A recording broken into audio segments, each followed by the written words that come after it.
Good afternoon, student friends.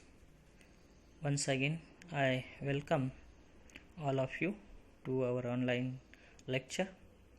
In last lecture, we have learned about the qualitative and quantitative inorganic analysis. And here, today, we are going to learn about the qualitative and quantitative analysis, in which some terms and some types of the analysis in the part second. So let's begin with these topics. So in yesterday we have learned about the qualitative analysis, quantitative analysis, types of analysis.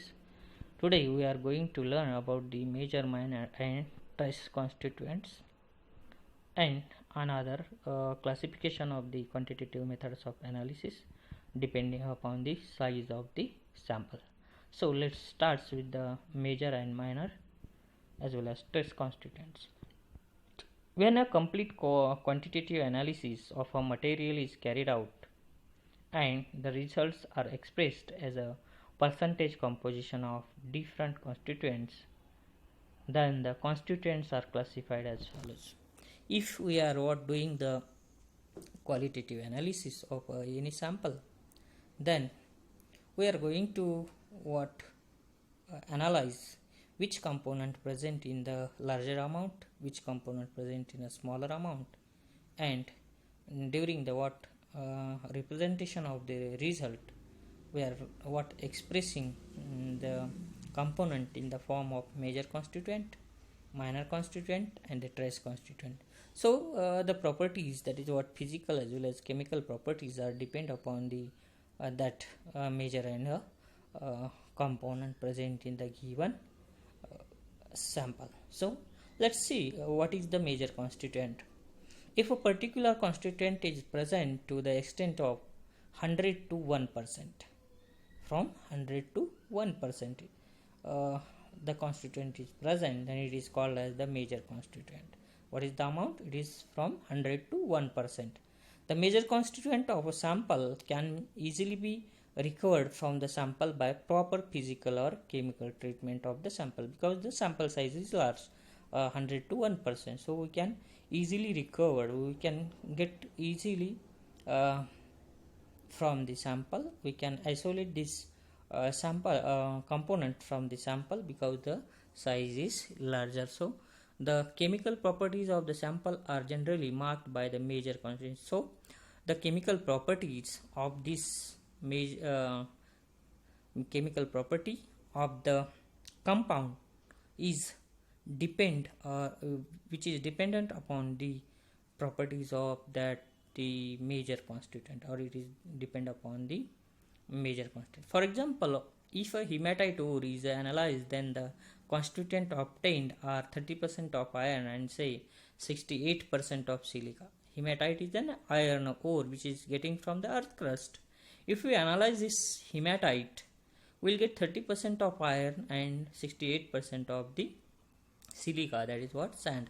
So then both silica and iron are the major constituent of the hematite ore, because the percentage is 30 and 68%, so they are major constituent. The chemical properties of the ore will be dominated by the iron, as the silica is mostly inert. So what the component, that is what hematite ore, the chemical properties of hematite ore are depend upon the iron, not on the silica, because silica is the inert, it is non-reactive. So the whatever the chemical property which is shown by the iron is, or the chemical properties are dependent on the iron constituents. So the chemical properties of ore will be dominated by iron because silica is inert. However, the physical properties will be contributed both from the silica and iron, because if the silica is inert but the physical property associated with the silica are different than that of the iron, so both physical properties from the both component, that is major component, iron as well as silica, dominate or contribute to the hematite ore. The major constituent iron can be economically extracted from this hematite ore. So what is iron is the what economically important, have a economically important. So this is extracted from the hematite ore, means the source of iron is the nothing but the hematite ore. In a sample of brass, zinc, copper and tin can be called as a major constituent. What is brass? Brass is an alloy. Alloy is nothing but what? Alloy is an mixture of more than two metals. Okay, so brass is an mixture of what? Zinc, copper and tin.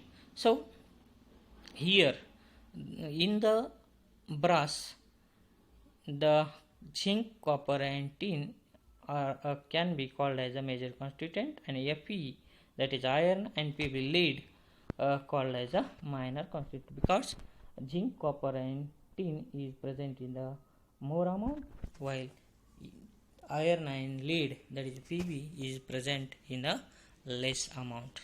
So the chemical properties of brass will be dominated by copper, zinc and what? Tin, because they are major constituent. So however, iron and lead will influence very little due to their small amount. So the chemical property are predominant due to what the major constituent, that is the copper, zinc and tin, and it does not alter the chemical property by means of the iron and lead, because the amount is very less. However, the physical property, that is shining and ductility, will mainly due to the copper and zinc. So this is the physical property, that is what? Ductility and shining, that is what? Clustering and ductility. It is the property of metal. So it is due to the what? Copper and zinc. This is about the what? Major constituent. The second one is the what? Minor constituent. If a particular constituent in a material is present to the extent of 1 to 0.01%, then it is called as the minor constituent. See, what is the percentage? Minor means less amount. So the extent of what? 1 to 0.01%, then it is called as a minor constituent. What is the percentage? 1 to 0.01%, then it is called as a minor constituent. See, for example, in a sample of steel containing 98.9% of iron, what is steel? Steel is an alloy of iron. So in steel, it contains 98.9% of iron and 0.8% of manganese and 0.3% of chromium. So the Fe is the major constituent, and Mn, and that is manganese and chromium, are the minor constituent. Chemically, the steel will be called as a iron alloy, but due to the presence of minor constituent, that is manganese and chromium, the physical properties of steel will be remarkably changed. So we will get the non-corrosive metal, that is what alloy, that is what this steel. Also its corrosion resistance will be increased. Therefore the minor constituent will be a great importance. So what they are, we said that if the minor constituent is in the less amount, then they have no importance, but actually this is what falls in case of the physical property, like that non-corrosive or corrosion resistance property of that steel is due to the presence of minor constituent chromium and what the manganese also. So the minor constituents also have the most more importance than the as like not than but as like that of the major constituents. So last type, that is what? The trace constituent. If a particular constituent in the sample is present to the extent of less than 0.01%, then it is called as a trace constituent. So very less amount of the constituent is present, then it is called as a trace amount, that is what? The trace constituent. For example, in hard steel, percentage of carbon is so small, that is what? 0.01%, that it can be called as the trace constituent of the steel. So the hardness of steel changes remarkably with the presence of trace amount of the carbon. So it also influences the property, that is physical properties of the hard steel. So hardness of the steel is depend upon the percentage of the trace amount of that carbon present in the the hard steel. In the animal body and the plant contains the element like cobalt, manganese, copper, zinc, etc., and are found in the order of ppm or pp, that is parts per million or parts per billion, and can be rightly called as a trace constituent, because one part, that is the parts per million, one part from the million part as well as the one part from the billion part. So it's a very less amount, that is a trace constituents. So the physiology and metabolic activities of living organism are controlled by trace constituents only, and therefore their determination becomes the most essential problem of analytical method. So a very small amount of the component present, so it is difficult to analyze. So it is the main problem, essential problem for the analytical methods due to the small sample size. This is about the trace constituent. Then next one is the classification of quantitative method of analysis on the basis of sample size. So generally quantitative analysis is classified on the basis of sample size into four categories: a macro analysis, semi micro analysis, micro analysis, and ultra micro analysis. So what is macro analysis? A macro sample will be defined as one whose weight is greater than 0.100 gram, and the analysis in which the macro sample were used is known as the macro analysis. So macro analysis is slightly greater amount of sample is there, that is sample size is 1 gram, 0.1 gram, and the sample which uses that type of the sample, that is 0.100 gram, that type of the analysis is known as the macro analysis. Second type is a semi micro analysis. A semi micro sample will be defined as one whose weight is in between 0.100 to 0.001 gram. So very less amount of sample is there, that is 10 to the power minus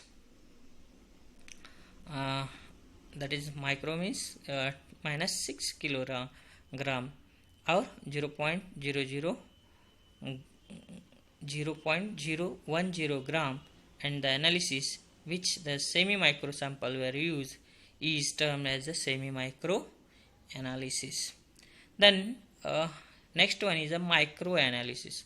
Micro samples is defined as the sample whose weight is less than 0.010 gram in general case, or best between the 0.010 to 0.001 gram is termed as the micro sample, and analysis is termed as the micro analysis.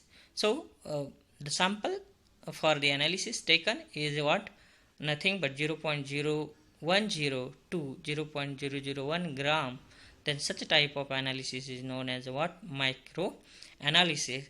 The laboratory analysis generally are the micro analysis, salt analysis, or any analysis, because the sample size is very less. So we perform this micro analysis in your routine lab. So last nothing but last ultra micro samples are there, and ultra micro analysis.